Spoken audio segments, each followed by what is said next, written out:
오늘 하세나 본문은 마가복음 2장 13절에서 17절까지의 말씀입니다.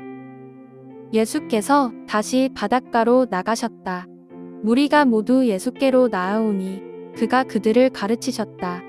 예수께서 길을 가시다가 알페오의 아들 레위가 세관에 앉아 있는 것을 보시고 말씀하셨다.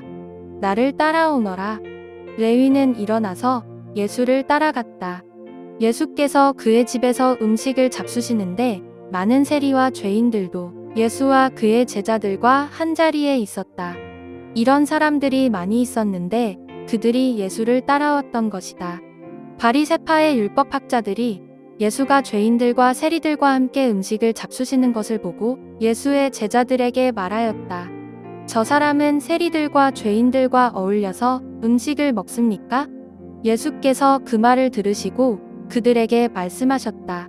건강한 사람에게는 의사가 필요하지 않으나 병든 사람에게는 필요하다. 나는 의인을 부르러 온 것이 아니라 죄인을 부르러 왔다. 오늘도 하나님의 말씀 앞으로 나오신 모든 분들을 주님의 이름으로 환영합니다. 오늘 본문에 예수님이 길을 가시다가 마태가 세관에 앉아 있는 것을 보시고 나를 따라오너라 말씀하십니다. 여기서 따라오너라의 헬라어 아컬루 데이모이는 현재 미완료형으로 한 번만 따라오는 것이 아니라 지속적으로 쫓아오라는 의미를 갖고 있습니다. 예수님이 마태에게 나를 좇으라고 하는 것은 이번 한 번만이 아니라 앞으로 평생 예수님을 따르라는 것이고 여기에는 다른 모든 관계들을 끊으라는 조건이 포함되어 있는 것입니다. 그래서 누가복음 5장에는 그가 모든 것을 버리고 일어나 따르니라 라고 기록되어 있습니다. 그렇기에 마태가 하던 모든 일을 그만두고 여태까지 삶의 방식을 중단하고 새로운 삶의 형태로 살아가자는 이 예수님의 초대에 순종하는 데는 주저할 요소들이 많았을 것입니다. 여러분, 마태가 예수님의 말씀에 처음엔 어떤 심정이었을까요? 오늘 본문에 레위는 일어나 예수님을 따라갔다라고 짧게 적혀 있지만 정말 하던 일을 쉽게 그만두고 예수님을 좇을 수 있었을까요? 저는 예수님의 12제자 중에 마태가 가장 예수님을 따르는 데 있어서 고민과 갈등이 많았을 것이라 생각을 합니다. 당시의 세리는 로마를 대신해서 유대인에게 세금을 걷었는데 로마에 내야 하는 금액보다 더 많이 부과해서 그 돈을 자신이 착복했기에 동족 유대인들로부터 철저한 경멸과 증오를 받는 죄인이었습니다. 하지만 당시 이 세리 직업은 비난을 받던 직업이기도 했지만 돈을 빨리 벌 수 있는 유망 직종으로 사람들의 선망의 대상이기도 했었기 때문에 마태는 쉽게 그 기득권을 포기하는데 망설일 이유들이 있었을 것입니다. 어부였던 다른 제자들에 반해서 그렇게 그만두면 다시 복직하는 것은 거의 불가능하기도 했을 것입니다. 그럼에도 불구하고 그는 예수님의 부르심에 모든 것을 내려놓고 따라갑니다.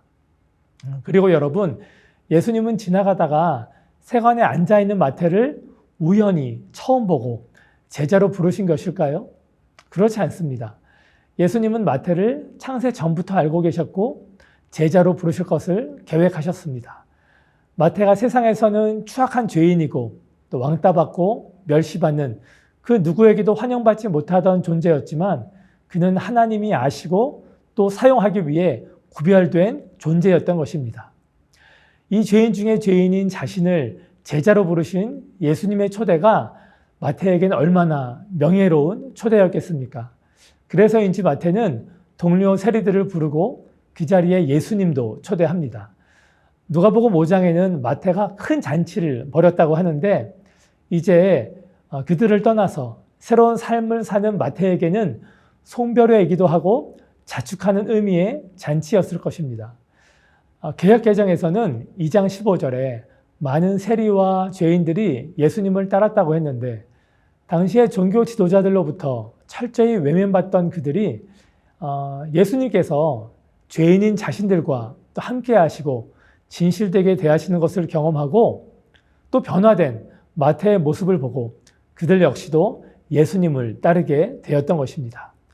16절에 그 모습을 본 바리새파 율법학자들은 제자들에게 왜 예수님은 죄인들과 같이 음식을 먹냐고 나무라면서 질문합니다.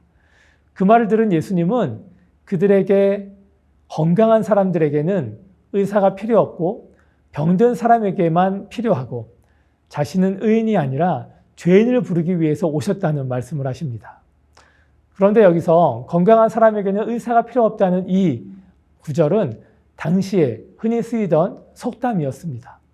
이 구절을 누가복음에서는 죄인을 회개시키러 왔노라 라고 말씀하셨는데 바리새인들은 자신들을 의롭다고 여겼기에 자신들의 죄를 인정하지 않았고 회개할 필요도 느끼지 않았습니다. 자신이 죄인이고 영혼이 병든 자인 것을 인정한 자만이 예수님을 필요로 하는데 그들은 예수님을 전혀 필요로 하지 않았던 것입니다. 이 세상에서 예수님이 필요하지 않는 사람이 어디 있겠습니까? 단 한 사람도 없습니다. 왜냐하면 우리 모두는 여전히 죄를 짓고 살아가는 죄인이기 때문입니다. 그렇기에 그 누구보다 예수님이 필요한 사람들입니다. 그렇기 때문에 우리는 날마다 믿음의 주요 죄인인 우리를 온전케 하시는 예수님을 바라보아야 할 것입니다. 그리고 마태를 부르시고 또 제자로 삼으신 예수님이 오늘 저와 여러분에게도 나를 따르라 말씀하고 계시다는 사실을 기억해야 할 것입니다.